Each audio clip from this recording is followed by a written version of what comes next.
Bienvenue dans cette nouvelle vidéo sur la correction des systèmes asservis. Dans cette vidéo, on va parler du correcteur proportionnel. Donc ce correcteur proportionnel, on avait vu qu'il représente le présent. Et on va illustrer un petit peu ça. Imaginons que j'ai une route. Sur cette route, j'ai ma voiture et j'aimerais suivre la consigne. Alors la consigne, c'est quoi? C'est le milieu de ma voie, hein. Idéalement, on essaye de rouler au milieu. Maintenant, il y a du vent. Donc en fait, finalement, j'ai une mesure. Alors la mesure, ça pourrait être soit mes yeux, si on considère que c'est moi le système qui a servi la position de la voiture, soit ça pourrait être une caméra qui filme en permanence la route et qui détermine où est-ce qu'on est sur la route. Cette mesure, il y a un écart avec la consigne et donc mon volant, je vais vouloir, comme j'ai un écart qui est proportionnel entre la consigne et la mesure, je vais vouloir tourner mon volant d'une certaine quantité pour ramener ma voiture vers la consigne. Maintenant, imaginons que l'écart soit plus grand. Dans ce cas-là, ma réponse elle est proportionnelle. Plus je suis loin de ma consigne, plus je vais tourner le volant. Prenons maintenant l'exemple de deux conducteurs différents. On a Mamie Janine. Mamie Janine, quand elle est avec un grand écart sur la deuxième voie, qu'est-ce qu'elle va faire? Elle va tourner un tout petit peu son volant. Donc, elle va venir se rapprocher de la consigne, mais comme il y a du vent, en fait, et qu'elle ne compense pas plus, il y a un moment, ça va s'équilibrer et Mamie Janine, elle va peut-être finir là, un peu sur la gauche de sa consigne, mais elle ne compensera jamais plus. Maintenant, on va prendre Kevin. Kevin, c'est un jeune conducteur dynamique. Et lui, dès qu'il y a un écart, il met un bon grand coup de volant. Et oui, parce que c'est un Kevin. Et donc, quand il va se rapprocher vachement plus de la consigne. Bon, l'inconvénient, il va s'y rapprocher, bien sûr, plus vite. Génial, on est content. Ça, c'est le proportionnel, c'est son rôle, hein, de se rapprocher plus vite. L'inconvénient, c'est quoi? C'est qu'il va être moins stable. Kevin, il risque, en faisant un grand coup de volant, de finir dans le fossé. Et en plus, alors, Kevin, il va être un peu plus précis parce que comme il tourne plus son volant pour le même écart que Mamie Janine, il va se rapprocher vachement plus de la consigne. Maintenant, voyons un petit peu l'expression de ce gain. Alors, le correcteur proportionnel, il amplifie d'un facteur constant, Kp. Donc, on va calculer le gain et la phase pour ce correcteur qui s'exprime juste Kp. On fait le gain du correcteur, donc c'est 20 log du module de C, 20 log de Kp. Voilà, parce que Kp c'est un nombre réel, donc le module on s'en fiche, ça donne le nombre lui-même, et donc on a 20 log de Kp, c'est une constante. Cette constante ne dépend pas de la fréquence ou de la pulsation oméga. Pour la phase, on fait l'argument de Cj oméga. L'argument, c'est quoi? C'est l'argument de Kp. Et Kp, on a dit, c'est un réel positif. Alors, pour ceux qui ne sont pas très à l'aise sur les nombres complexes, on va retracer ça dans le monde des nombres complexes. Regardez, Kp, il est sur le nombre, c'est un réel positif. Donc, son angle, l'angle du nombre complexe, c'est 0. Donc, la phase vaut 0 pour mon correcteur. Et donc, ça veut dire quoi? Ça veut dire qu'en fait, le correcteur proportionnel, il n'impactera pas la phase de mon système. On va montrer le diagramme de Bode de ce correcteur proportionnel. On a dit que le gain c'était 20 log de Kp. 20 log de Kp c'est une constante, donc on trace une rade. Voilà, une horizontale. Et la phase, on avait dit elle vaut 0, on trace une horizontale à 0. Maintenant, on va regarder quel est l'effet sur un système. Donc pour ça, je vais prendre un système non corrigé. Je trace mon diagramme de Bode. Alors ici, j'ai fait un diagramme de Bode un peu différent pour que ce soit un peu plus intéressant, hein. Et hop, la phase. Je ne trace que les asymptotes, je n'ai pas tracé le diagramme réel, hein, pour simplifier un petit peu. Maintenant, je trace mon correcteur, comme on avait vu dans la méthodologie de la vidéo précédente. Donc 20 log de Kp et en bas 0. Bon, le système corrigé, si on doit monter de 20 log de Kp, je fais mon point invariant ici, et je sais que je vais passer par ici. Et en fait, pour un correcteur proportionnel, on pourrait découper toutes les zones et tout ça, mais sinon, on peut prendre la petite flèche qui est ici, la reporter à tous les endroits au début de notre système non corrigé, à chaque cassure et à la fin, et on peut tracer directement la courbe qui relie ces différents points. Félicitations, c'est une deuxième méthode pour tracer rapidement pour un correcteur proportionnel. Sur la phase, qu'est-ce qu'on peut dire? On fait plus 0 partout, donc en fait, plus 0, c'est le même diagramme. Félicitations, on a tracé le diagramme de Bode de notre système corrigé par un correcteur proportionnel. On va maintenant pouvoir étudier les performances avant et après cette correction proportionnelle. On va commencer par la stabilité. Alors je vous rappelle, pour la stabilité, comment on fait? Pour la stabilité, on regarde en boucle ouverte et on va voir que ça nous donnera la stabilité en boucle fermée. Donc on étudie la marge de gain et la marge de phase de la boucle ouverte. Si les deux sont positifs, alors on sera stable en boucle fermée. Pour ceux qui me disent, oui, mais il y a une histoire de 6 dB et de 40 degrés, je vous rappelle que si la marge de gain est plus grande que 6 dB et si la marge de phase est plus grande que 40 degrés, alors ça dépend des systèmes, hein, on dira que notre système est relativement stable ou suffisamment stable. Voilà.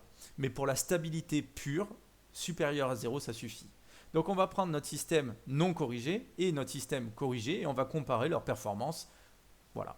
Donc je prends mon diagramme de Bode. Comment on trace la marge de gain? Eh bien, on va partir de 0 dB. On va jusqu'à notre diagramme de gain. On a ici ce qu'on appelle la fréquence 0 dB, ou si on était en pulsation, ce serait la pulsation oméga 0 dB. Hein. On descend, et ici, ça nous fait notre première croix. Cette première croix, il va falloir qu'on regarde par rapport à moins pi radian ou à moins 180 degrés, hein, pour info.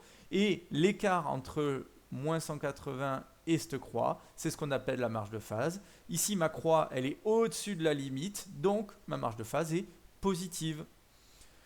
On va ensuite prendre ce moins 180 ou ce moins pi radian, on trace jusqu'à la phase. À cet endroit-là, on remonte jusqu'au gain, on fait notre deuxième croix. Et cette deuxième croix, si elle est au-dessous du 0 dB, alors on a une marge de gain qui est positive. En gros, si on est entre la ligne des 0 dB et du moins 180 degrés, si on a les deux croix à l'intérieur de ces deux lignes-là, alors on est dans la zone de stabilité. Si une seule des croix est à l'extérieur, alors on sera instable. Donc ici, on peut dire quoi? Que notre FTBO est stable en boucle fermée. Attention, j'étudie la FTBO et ça me donne la stabilité en boucle fermée. C'est hyper important de ne pas oublier ça. Maintenant, pour le système corrigé, on retrace notre système corrigé qu'on avait pris à la diapo d'avant et on va faire la même méthode. Je pars de 0 dB, je trouve mon F 0 dB, je descends jusqu'à ma phase, je fais ma croix, je trace mon moins 180 ou mon moins pi radian, je remonte, je trace ma croix. Là, ici, on voit que les deux croix sont en dehors de la zone entre les deux traits horizontaux. Donc, notre système va être malheureusement instable en boucle fermée. Donc, notre correcteur proportionnel a rendu le système instable. Et ça, c'est le gros inconvénient de notre correcteur proportionnel. Il a tendance à réduire la stabilité, voire rendre instables les systèmes. Prenons maintenant la deuxième performance, la rapidité. Pour ça, je vais regarder en boucle ouverte et en boucle fermée. Donc nous, bien sûr, on a tracé le diagramme de Bode de la boucle ouverte. Et il faut savoir que le F0 dB de ma boucle ouverte correspond au F-3 dB de ma boucle fermée. Et ce F3-3 dB de la boucle fermée, c'est ce qu'on appelle, finalement, c'est ce qui définit la bande passante. Plus la bande passante est large, plus je laisse passer des hautes fréquences, et donc plus mon système sera rapide. Donc je prends le gain de ma FTBO non corrigée, je regarde le 0 dB, et je vois que ma bande passante en boucle fermée non corrigée, elle a une certaine largeur. Maintenant, je prends mon système corrigé, je trace à 0 dB, j'ai mon FDB, donc je vois que ma bande passante boucle fermée sera beaucoup plus grande après correction qu'avant correction. Donc on peut dire que comme la bande passante est plus grande, mon système corrigé est plus rapide que mon système non corrigé. Passons maintenant à la troisième caractéristique des performances. On a fait la stabilité, on a fait la rapidité et il nous manque la précision. La précision, qu'est-ce qu'on regarde? En boucle ouverte, on regarde le T0 en boucle ouverte. Si ce T0 tend vers plus l'infini, ça veut dire que mon T0 en boucle fermée tend vers 1 et donc que mon erreur statique tend vers 0 et donc mon système sera plus précis. Donc en gros, ce qu'il faut retenir, plus mon T0 en boucle ouverte est grand, plus mon erreur statique sera petite. Donc plus il est grand, plus on est précis. Donc je prends mon système non corrigé. Ici, j'ai mon 20 log de T0 en boucle ouverte.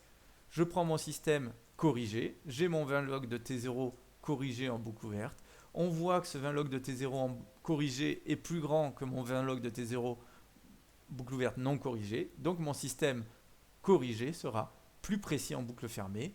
Par contre, on voit que cette valeur-là, c'est une constante. Ça ne tend pas vers l'infini, donc on n'annule pas l'erreur statique. Donc on n'annulera pas l'erreur de position. Donc un correcteur proportionnel améliore la précision un petit peu, mais par contre il n'annule pas l'erreur de position.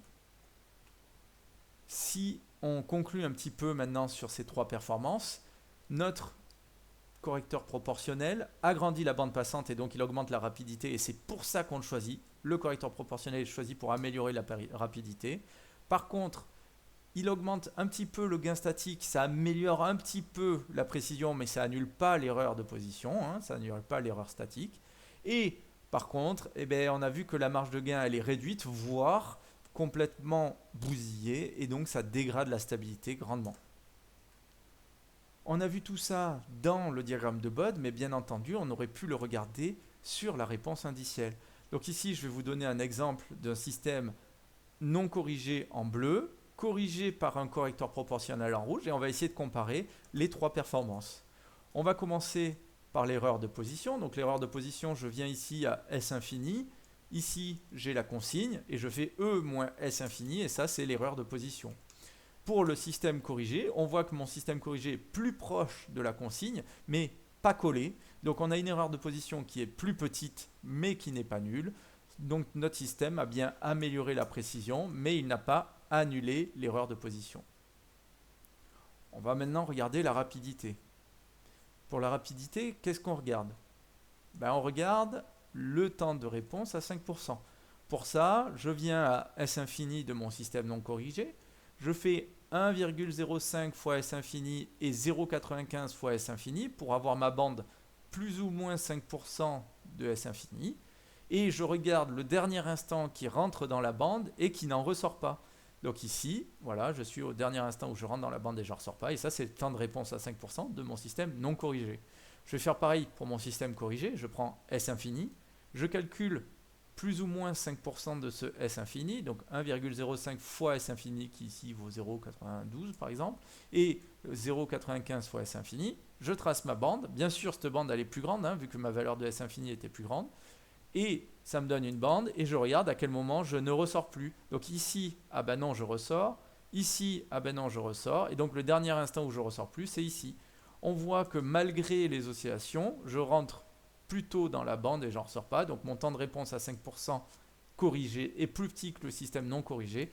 Donc la correction a bien réduit le temps de réponse et donc on a bien augmenté la rapidité de notre système. Enfin, pour la stabilité, qu'est-ce qu'on va regarder?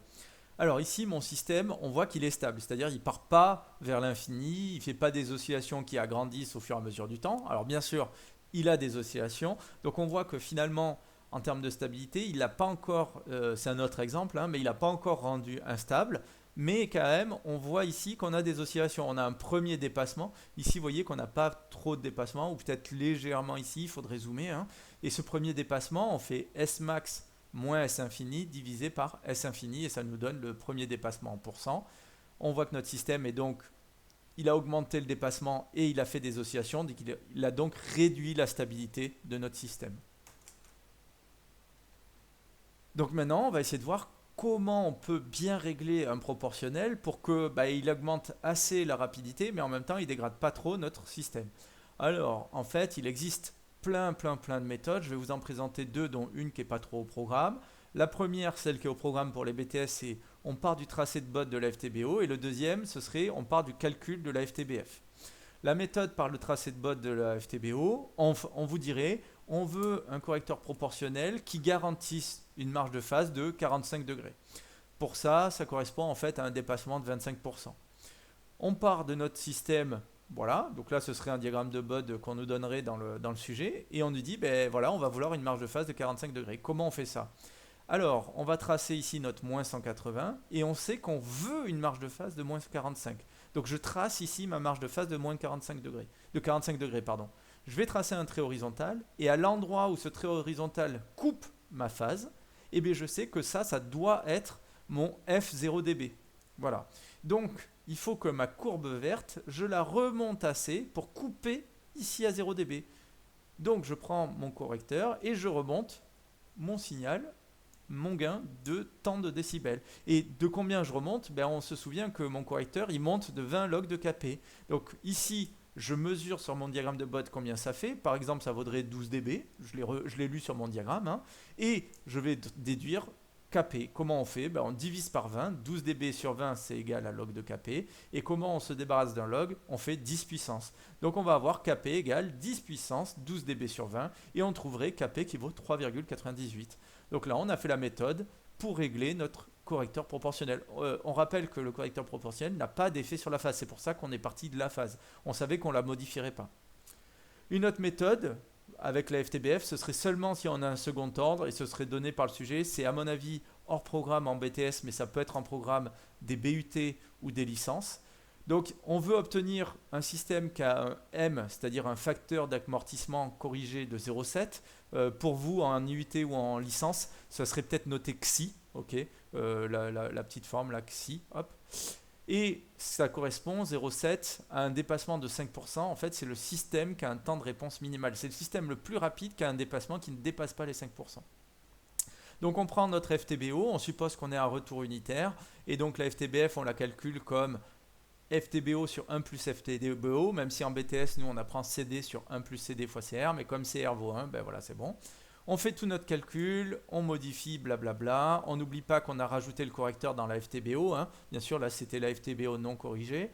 Et donc, on obtient ce système-là que j'ai remis sous la forme canonique, c'est-à-dire avec un 1 devant. Une fois qu'on a ça sous la forme canonique, on peut identifier ça à un système du second ordre. Donc, la partie du haut, c'est ce qu'on appellerait le T0 en boucle fermée corrigé. Ensuite, le facteur d'en bas, ce serait 2m sur oméga 0. Et le troisième élément, ce serait 1 sur oméga 0 carré en boucle fermée corrigée. Grâce à tout ça, on va identifier oméga 0 en boucle fermée corrigée. On le réintroduit dans cette équation-là, ça égale à ça, et on trouve le m. Donc on en déduit que m il vaut ici 12,268 sur racine de 5 kp plus 1. Or, nous ce qu'on veut, c'est pas m, c'est connaître kp.